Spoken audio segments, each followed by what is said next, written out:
सांजेल घर आते ही नर्म लहजे में कहती है, मेरा दिल कहता है, आज भी हम एक दूसरे से इतनी ही मोहब्बत करते हैं जितनी पहले करते थे। भावी तलखी से जवाब देती है, तुम तो डॉक्टर का कहकर चली गई थी, वो भी मुंह उठाकर अकेले। सांजिल सफाई देती है कि अम्मी को डॉक्टर के पास ले गई थी और भूख लगने पर रेस्टोरेंट रुक गई।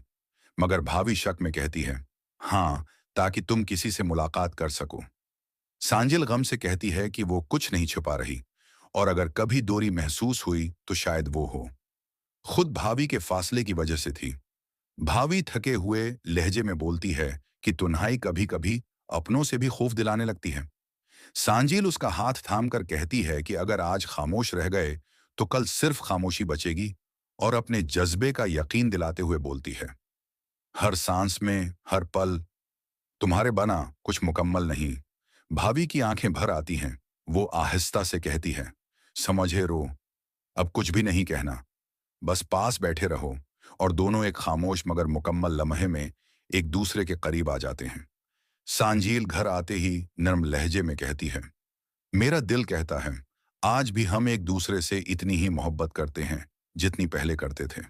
भाभी तलखी से जवाब देती है, तुम तो डॉक्टर का कहकर चली गई थी, वो भी मुंह उठाकर अकेले।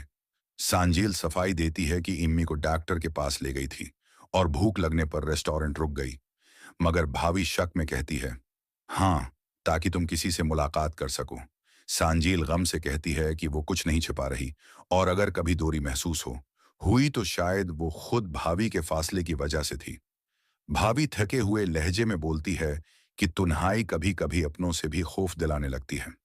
सांजील उसका हाथ थाम कर कहती है कि अगर आज खामोश रह गए तो कल सिर्फ खामोशी बचेगी, और अपने जज्बे का यकीन दिलाते हुए बोलती है, हर सांस में हर पल तुम्हारे बना कुछ मुकम्मल नहीं। भाभी की आंखें भर आती हैं। वो आहिस्ता से कहती है, समझे रो, अब कुछ भी नहीं कहना, बस पास बैठे रहो। और दोनों एक खामोश मगर मुकम्मल लम्हे में एक दूसरे के करीब आ जाते हैं। सांजील घर आते ही नर्म लहजे में कहती है, मेरा दिल कहता है, आज भी हम एक दूसरे से इतनी ही मोहब्बत करते हैं जितनी पहले करते थे। भाभी तलखी से जवाब देती है, तुम तो डॉक्टर का कहकर चली गई थी, वो भी मुंह उठाकर अकेले। सांजिल सफाई देती है कि अम्मी को डॉक्टर के पास ले गई थी और भूख लगने पर रेस्टोरेंट रुक गई। मगर भाभी शक में कहती है, हाँ, ताकि तुम किसी से मुलाकात कर सको।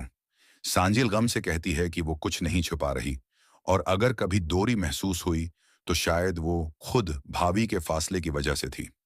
भाभी थके हुए लहजे में बोलती है कि तन्हाई कभी कभी अपनों से भी खौफ दिलाने लगती है। सांजील उसका हाथ थाम कर कहती है कि अगर आज खामोश रह गए तो कल सिर्फ खामोशी बचेगी, और अपने जज्बे का यकीन दिलाते हुए बोलती है, हर सांस में हर पल तुम्हारे बना कुछ मुकम्मल नहीं। भाभी की आंखें भर आती हैं। वो आहिस्ता से कहती है, समझे रो, अब कुछ भी नहीं कहना, बस पास बैठे रहो।